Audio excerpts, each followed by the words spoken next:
Hello, my dear learners. Welcome back again in your science class. Here in this class, we are going to start chapter number 4 of your book, and the name of the chapter is The World of Metals and Non-Metals. यहाँ पे हम देखेंगे metals और non-metals के बारे में. The world of metals और non-metals. अब ये देखिए, metals और non-metals means यहाँ substances की बात हो रही है. कोई भी चीज है तो वो metal है या non-metal है. अब वो हम कैसे पहचान पाएंगे? जैसे हमने आपकी चैप्टर सेकंड में पढ़ा था एसिड बेस के बारे में. जब तक हमें एसिड और बेस की कैरेक्टरिस्टिक्स नहीं पता होगी, पहचान नहीं पता होगी, तो हम कैसे बता पाएंगे वो एसिड है कि बेस है? यस, वैसे ही उसी तरीके से हमें मेटल्स और नॉन मेटल्स की कैरेक्टरिस्टिक्स, फीचर्स पता होने चाहिए. फीचर्स पता हो जाएंगे तो हम इजीली बता पाएंगे कि वो एसिड है ये चीज या वो बेस है. वी कैन कॉल मेटल्स है या नॉन मेटल्स है, जैसे एसिड बेस पढ़े थे. सो स्टार्टिंग में आपके लिए एक छोटा सा एक प्ले लिखा हुआ है, जिसमें क्या है, यहाँ पे बच्चे हैं जो राजस्थान के हैं. वो लोगों को एक स्कूल प्रोजेक्ट दिया हुआ है जिसमें वो लोग क्या बना रहे हैं, metal craft persons who work with metals. जो मेटल्स का सामान देखते हो इस तरीके से, वो किस तरीके से बनाते हैं. They make the discussions to go and see the local iron smiths who work in their craft. मतलब वहां पे ये जो मेटल्स के काम करते हैं वो कैसे काम किया करते हैं, कैसे होता है उनका काम, और कैसे वो ये सारी की सारी चीजें बनाते हैं. तो यहाँ पे ये चीज वो लोग खुद एक्सप्लोर करने गए, खुद देखने गए. ठीक है, कि कितने बारीकी से वो ये काम करते हैं. जैसे अगर यहाँ पे कुछ चीजें उन्होंने ली, जैसे पीस ऑफ कॉपर है, पीस ऑफ एल्यूमिनियम है, आयरन नेल है, पीस ऑफ कोल है, लम्स ऑफ आपके सल्फर है और ब्लॉक्स ऑफ वुड है. ये आपने बताना है उसका अपीयरेंस कैसा है, लशर्स और नॉन लशर्स, मींस शाइन है कि नहीं शाइन है. जैसे जो मेटल की जितनी भी चीजें होगी उसमें शाइन होगी, चमकती होगी, है ना. बिल्कुल ऐसे नहीं कि बहुत ज्यादा चमकती है, बट जैसे कॉपर है आपका, ब्रास है, आयरन है, स्टील है, आपने देखा उसमें चमक होती है, दैट मीन्स वो मेटल है. दूसरी चीज सॉफ्ट है कि वो हार्ड है. जैसे ज्यादातर मेटल्स वो आपको मिलेंगे आपके सॉलिड स्टेट में. उसके बाद हैमर करने से, मतलब उसको अगर आप हैमरिंग करोगे, मतलब आप हथौड़ी से मारोगे तो वो कैसी शेप ले लेता है, वायर में बदल जाता है या आपका थिन शीट में बदल जाता है, कैसे होता है, ये सब आप देख पाएंगे इसको करके. और ये कैसे हो पाएगा, जब बच्चे गए थे उस चीज को ऑब्जर्व करने कि कैसे मेटल्स में कौन कौन सी क्वालिटीज होती है. सो ऑब्जेक्ट्स मेड ऑफ कॉपर है, एल्यूमिनियम से एंड आयरन है लशर्स, मींस वो क्या है, उसमें शाइन भी है और वो हार्ड भी है. ये substances, the shines exhibit by metals is known as the metallic lustres. क्यों वो शाइन किस वजह से, क्योंकि वो मेटल है, वो मेटेलिक प्रॉपर्टी है. Materials such as copper, aluminum and iron are known as metals, while copper, sulfur और wood, वो अगर हम सब्सटेंस देखें, आप ध्यान से देख रहे हो ना, आपके अगर हम कोल की बात करें, सल्फर की बात करें, वो नॉन शाइनी है. दैट मीन्स उसमें शाइन होता है. आपने कभी देखा है वुड में शाइन हो रहा है? कोल शाइन नहीं करता, और वो सॉफ्ट भी होता है. They are not hard as the metals. Of course बिल्कुल सॉफ्ट नहीं कि बिल्कुल दब रहा है, बट वो इतना ज्यादा मजबूत नहीं होता जितना ज्यादा आपके मेटल्स होते हैं. और are all metals hard and solid? क्या सारे ही मेटल्स हार्ड और सॉलिड है? नो. अगर हम मेटल्स बात करें, पोटेशियम है, सोडियम है, they are metal but they are soft, और इतने सॉफ्ट है कि आप उसको कट भी कर सकते हो नाइफ से. समझे? One metals mercury which can be found, or you can found mercury in the liquid form. mercury thermometers में देखे ना, mercuries होती है, वो liquid रहती है. तो जरूरी नहीं है कि सारे के सारे मेटल सॉलिड में हो, कुछ सॉफ्ट भी होते हैं और कुछ लिक्विड स्टेट में हो. सॉफ्ट तो मैंने बता दिया आपकी पोटेशियम एंड सोडियम है, जो बहुत रिएक्टिव भी है, और वो सॉफ्ट है, इतने सॉफ्ट है कि आप उसको नाइफ से जैसे केक काटते हैं वैसे काट सकते हैं. और एक और मेटल है जो मरकरी है, जो लिक्विड में है. So remember the chapters temperatures and its measurements in grade 6 में भी हमने ये चीज को पढ़ा है. समझे? ओके. सो थोड़ी थोड़ी चीजें हमें समझ में आई. मेटल्स जो होते हैं उसमें शाइन होती है, हार्ड होते हैं, और उसको आप किसी भी तरीके से शीट में या वायर में कन्वर्ट कर पाते हो. समझे? क्योंकि आप शीट और वायर में हम उन्हीं चीजों को कन्वर्ट कर पाएंगे जो हार्ड है. जो सॉफ्ट है वो तो पहले से, वो तो आप जिस भी शेप में चाहो उसमें कन्वर्ट हो सकते हैं. So you have probably noticed that when beaten objects, अगर हम किसी ऑब्जेक्ट को बीट करें, जैसे कि हमारा आयरन है, जैसे हमारा क्या है बच्चों, आयरन है, कॉपर है, एल्यूमिनियम है, बिकम फ्लैट, वो एकदम फ्लैट हो जाते हैं.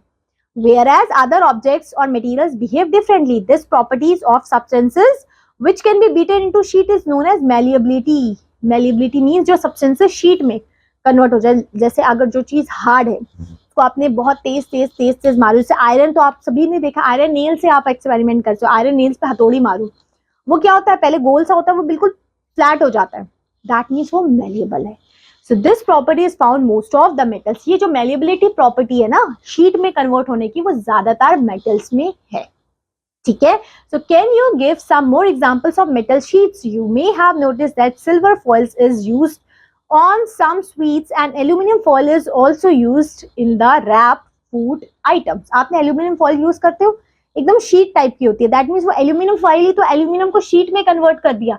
शीट में कौन सी चीज कन्वर्ट हो पाती है? दैट्स दे और the substances that are metals just like aluminiums. So these are found because they are malleable. ये क्या होते हैं? मेलिएबल होते हैं, वो शीट में कन्वर्ट हो जा रहे हैं. फिर अगर हम दूसरा देखें, gold and silver are the most malleable metal. अगर हम गोल्ड और सिल्वर की बात करें, सबसे ज्यादा मेलिएबल है, मतलब ये शीट में कन्वर्ट हो जाते इजीली. समझे? तो आपने खुद ही देखा होगा, गोल्ड है वो इतना नाजुक इतना होता है कि आप उसको जिस शेप में ढालना चाहें उस शेप में वो ढल जाता है. सो पीस ऑफ कोल और lumps of sulphur does not exhibit this behaviour. अब यहाँ पे ये बिहेवियर एग्जिबिट नहीं करता है. दैट मीन्स ये लोग शीट में कन्वर्ट नहीं होते, ना ही ये मेलिएबल है. So that means they are non metal. अब डक्टिलिटी. डक्टिलिटी एक और फीचर है जो वायर में कन्वर्ट हो पाए. जैसे आपने देखा है आयरन की, आयरन बोल रही हूँ, कॉपर की, एल्यूमिनियम की वायर्स होती है, आपने इलेक्ट्रिक अप्लायंसेस में देखी है. दैट मीन्स ये मेटल्स है जो वायर्स में कन्वर्ट हो पा रहे, और कुछ वायर्स में कन्वर्ट करके आप उससे नेकलेस बना पाते, इयरिंग्स बना पाते, बैंगल्स बना पा रहे. जो मेटल्स वायर्स में कन्वर्ट हो रहे हैं दैट मीन्स डक्टिलिटी है वो. समझे? ओके बस. और सोनोरिटी मीन्स होता है साउंड प्रोड्यूस करना. जैसे आप मेटल है, मेटल की चीज में आप उसको गिराओ, आवाज आएगी, आती है. That's a sonority. Okay, that's the thing. Okay, so ये चीज आपको पता लगी कि वो मेटल्स की क्वालिटीज होती है. और मेटल्स, दूसरी चीज कंडक्शन ऑफ हीट, वो हीट को भी कंडक्शन मीन्स पास होने देता है. मेटल्स उसमें से इजिली पास हो जाती है क्या? आपकी हीट. ओके, और इलेक्ट्रिसिटी. ओके, अब यहाँ पे आपके लिए लिखा है, you have been notice that metal spoons are hotter than the wooden spoon. ये तो आपने खुद देखा. अगर आप धूप में एक चम्मच रखो और एक लकड़ी रख दो, कौन जल्दी गर्म होगी? चम्मच जल्दी गर्म हो जाती है ना. और अगर आपने खुद देखो, स्टील की बोतल जल्दी गर्म हो जाती है स्टील में, और स्टील के अंदर भले ही नहीं गर्म हो पानी, बट स्टील की बोतल जल्दी गर्म हो जाती है एज कम्पेयर टू प्लास्टिक वाली बोतल से. दैट मीन जो मेटल्स है वो हीट को जल्दी से पास होने दे रहा है. इसलिए देखते हो ना, जो भी आपकी ऐसी चीजें हैं, जो केटल्स है, कुछ भी, वो स्टील की होती है, बाहर से जल्दी गर्म करे. Okay, despite the fact that both spoons are submerged in the same water for the same amount of time and at the same temperature.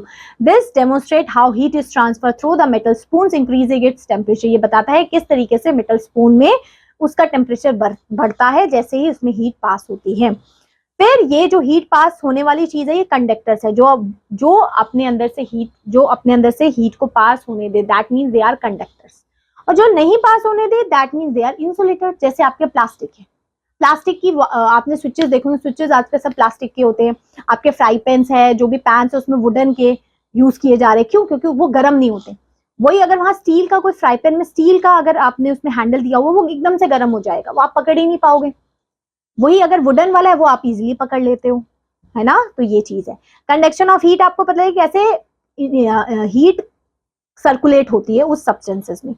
That's known as the conduction of heat. इसे को कहते हैं conduction of heat. ठीक है. अगर हम बात करें यहाँ पे, जैसे पीस ऑफ एल्यूमिनियम फॉइल है, आयरन नेल है, आपका सल्फर है, इसमें ऑब्जर्वेशन में देखना, अगर इससे ये क्या है, इनसे क्या होगा, गुड कंडक्टर ऑफ हीट होगी कि नहीं होगी. ये दोनों से तो, क्योंकि मेटल्स है तो ये तो हीट पास होने देंगे, बल्ब जल जाएगा. बट सल्फर है, ये नॉन मेटल, सो ये पास होने में दिक्कत देगा. ठीक है, इससे पास होने में दिक्कत होगी. सो यू माइट हैव, और यहाँ पे लिखा भी वो हुआ है, you might have notice that things made up of aluminium, iron, copper makes the bulb shine, जिससे बल्ब शाइन करता है। वेयरएज अगर हम बात करें sulphur, coal, wood, rubber, stones, nylon, rope, जो क्या होती है बल्ब को शाइन नहीं करने देती, दैट मीन्स बल्ब जलने नहीं देता है। So substances that allow electricity to pass through them easily are called good conductors of electricity. जिसमें से easily pass हो जाए इलेक्ट्रिसिटी वो है good conductor of electricity. Conversely, substances that do not allow electricity to pass through them, that's the substances they are called poor conductor of electricity. इनको क्या कहेंगे हम, ये poor conductor है इलेक्ट्रिसिटी के, समझे। अब effects on air and waters on metal, अच्छा ये भी इंपॉर्टेंट चीज है। एक तो चीज आपको ये चीज पता लगी, मेटल्स होते हैं वो सोनोरस होते हैं, डक्टिलिटी होती है, मैलिएबिलिटी होती है, वो हार्ड होते हैं, they are shine, they are having shine. दूसरी चीज, जो मेटल है ना उन पे हवा पानी का असर होता है, नॉन मेटल पे नहीं होता। प्लास्टिक पे हवा पानी से कभी देखा है जंग खा रही हो, नहीं, है ना। बट मेटल की चीजें जितनी भी होगी है ना वो काली पड़ती है। आपने देखा है कोई, आपने आजकल हम आर्टिफिशियल चीजें ले लेते हैं, है ना, ब्रेसलेट, कोई रिंग, कोई कुछ भी, वो क्या होता है थोड़े टाइम बाद जैसे उसमें आप पानी बोलते हो ना, जैसे उस चीज में पानी में मत करो नहीं तो काली पड़ जाएगी।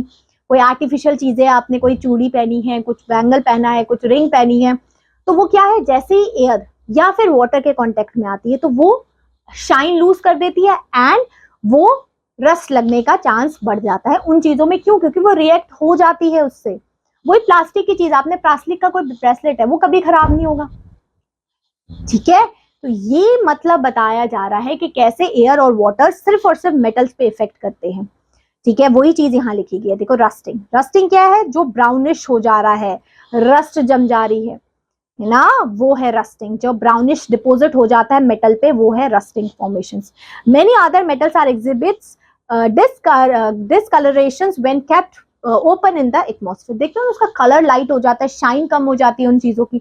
ये आर्टिफिशियल चीजें बता रही हूँ। अगर वो चीज प्योर है, प्योर गोल्ड की है, वो सिल्वर की है, तो वो नहीं इतनी जल्दी और वो खराब नहीं होती, वो कलर लूज नहीं करेगी, वो रस्ट नहीं करेगी, ठीक है।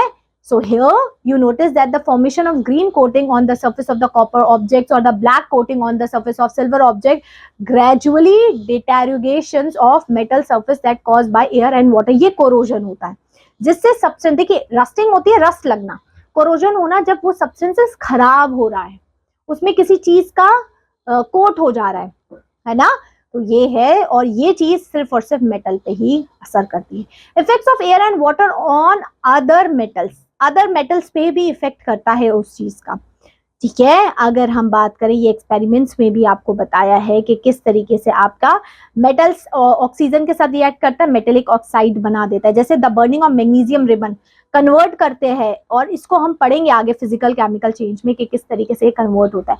तो सोडियम क्या है? एक मेटल है, is commonly store kerosene due to strong reactivity with oxygen and water. देखिए जो सोडियम है, पोटेशियम है, इसको केरोसिन ऑयल में स्टोर करते हैं क्योंकि हवा से भी रिएक्ट कर देता है, पानी से भी रिएक्ट कर देता है बहुत जल्दी ही। So storing sodium in kerosene reduce exposure to moisture and air, जिससे एयर और एयर के बीच में उसकी दूरी, वो एक मॉइस्चर कंटेंट बना देता है जिससे वो हवा से रिएक्ट नहीं कर पाता है। तो ये चीजें हमारी थी, ये कुछ एक्सपेरिमेंट्स लिखे हुए हैं। आप देखते हैं थोड़ा सा, are non metals essential in everyday. अब मेटल्स के बारे में हमने पढ़ लिया, मेटल्स हमारे हर जगह यूज किया जा रहा है, मेटल्स की सारी ज्यादातर चीजें बन रही है, तो मेटल्स तो यूज किए जा रहे हैं। नॉन मेटल्स का इंपॉर्टेंस है, बिल्कुल है। आप वुड है, आप प्लास्टिक है, कोल है, इनको यूज नहीं करते? बिल्कुल करते हैं। So you may or you see many metals in our daily life because of these unique properties such as lusciness, electrical conductivity and high strength. However, this should not be give you impressions that non-metals are not important in our life. ये नहीं है non-metals important है। अब oxygen जितनी भी gases है वो important नहीं है, बिल्कुल है। तो मेटल्स भी इतने ज्यादा इंपॉर्टेंट है, नॉन मेटल्स भी उतने ही ज्यादा इंपॉर्टेंट है। एंड ये चैप्टर होता है आपका फिनिश, खत्म। Hope so everything is clear, that's great. चलो अब मिलेंगे आपकी नेक्स्ट क्लास में with the next chapter. Till then bye bye.